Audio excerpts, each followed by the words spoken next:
The shuttle's hull groaned as it descended through the atmosphere of Proxima Centauri b, carrying 50 of Earth's most dangerous criminals. Captain James Reed watched the planet's surface grow larger through the viewport, his face expressionless despite the knot in his stomach. This wasn't how humanity had imagined first contact would be. 3 minutes to touchdown, announced the ship's AI. All prisoners secure in cryostasis. Reed nodded. The mission was simple. Establish a penal colony on this distant world, deemed habitable but harsh, perfect for housing criminals deemed too dangerous for Earth. The United Nations Space Authority had fast-tracked the project after Earth's prisons reached critical capacity. What better solution than to send the worst offenders to a planet 4 light-years away? Status check on perimeter defenses, Reed ordered, turning to his second-in-command, Tom Wilson. All systems green, Captain. Automated turrets and drone sentries will deploy on landing. What neither man knew was that beneath the rocky surface of this alien world something was stirring, something that had been waiting. The colony took shape quickly over the following weeks. Prefabricated structures rose from the rusty soil, surrounded by a high-energy barrier. The prisoners remained, in stasis to be awakened in small groups for labor assignments. A skeleton crew of 20 guards maintained order. All volunteers promised early retirement and wealth upon completion of their 5-year assignments. On the 43rd day, Officer Maria Lopez was the first to notice the strange markings appearing outside the perimeter, perfectly straight lines carved into rock formations overnight, too precise to be natural. Probably just thermal expansion in the rocks, the science officer, Dr. Alan Brown, explained with casual dismissal. The temperature drops nearly 100 degrees at night, but the markings continued to appear, each night growing more complex, forming patterns that resembled mathematics, prime number sequences, geometric progressions. By the 60th day, Captain Reed could no longer ignore the evidence. This isn't natural, he admitted during the emergency staff meeting. We need to report this back to Earth. The next communication window isn't for 3 weeks, reminded Wilson. Then we prepare. Double the guards, activate all defensive protocols. On the 71st day, they came. They emerged from tunnels that seemingly appeared overnight, tall crystalline beings that reflected the light of the distant sun in prismatic patterns. They moved with liquid grace despite appearing solid. Each step deliberate and precise, the automated defense system activated immediately, firing high-energy pulses at the approaching figures. The beams passed through the crystalline bodies without effect. "Hold fire," Reed shouted into his comm. "All personnel, stand down." The aliens, 15 in total, stopped at the edge of the colony, maintaining a perfect equidistant formation. One stepped forward, its body reshaping, growing what appeared to be appendages similar to human arms. The universal translator struggled with the sounds that emanated from the being, clicks and vibrations rather than words. After several tense minutes, broken phrases began to filter through. Long observation, punishment, curious. Reed stepped forward, hands open.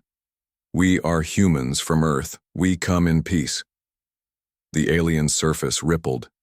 Peace, while bringing those who cause harm? Understanding dawned on Reed. These beings had been watching, perhaps for longer than humans had been sending signals into space, and their first impression of humanity was a prison ship. "The people we brought are criminals," Reed explained. "They have violated our laws. They do not represent all humans. Criminals, rehabilitation, or disposal." The question struck Reed like a physical blow. Throughout human history, prisons had shifted between punishment and rehabilitation, never fully committing to either philosophy. What did Earth's decision to exile its worst offenders to a distant planet say about humanity? Rehabilitation, Reed lied, knowing that no one on Earth expected or wanted these prisoners to return. The alien surface changed color, shifting from clear to a deep blue. Falsehood detected.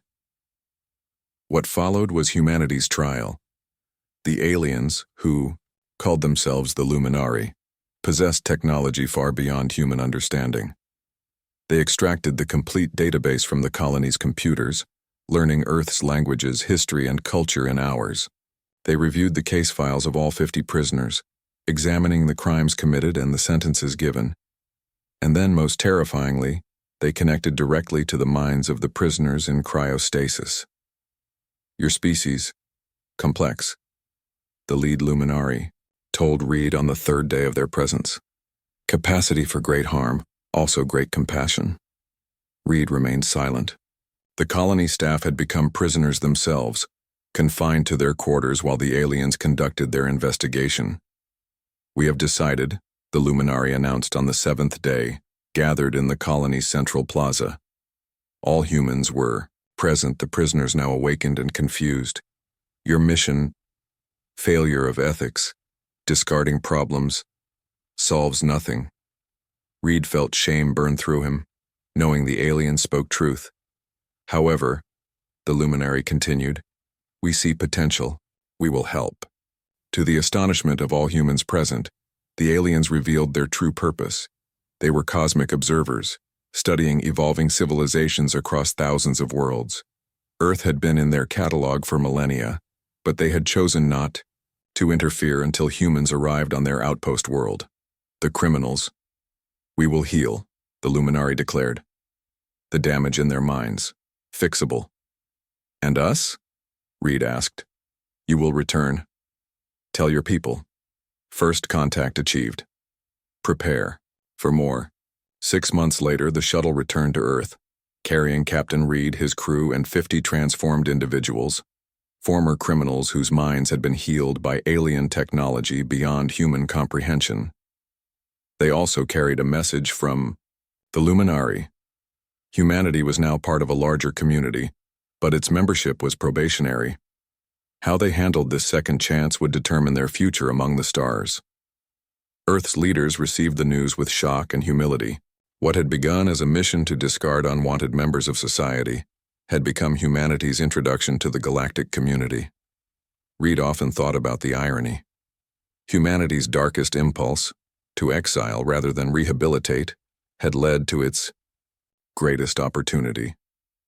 The Penal mission had failed, but in that failure, humanity had found a path to redemption, and somewhere on Proxima Centauri B, the luminari were watching, waiting to see what humans would do next.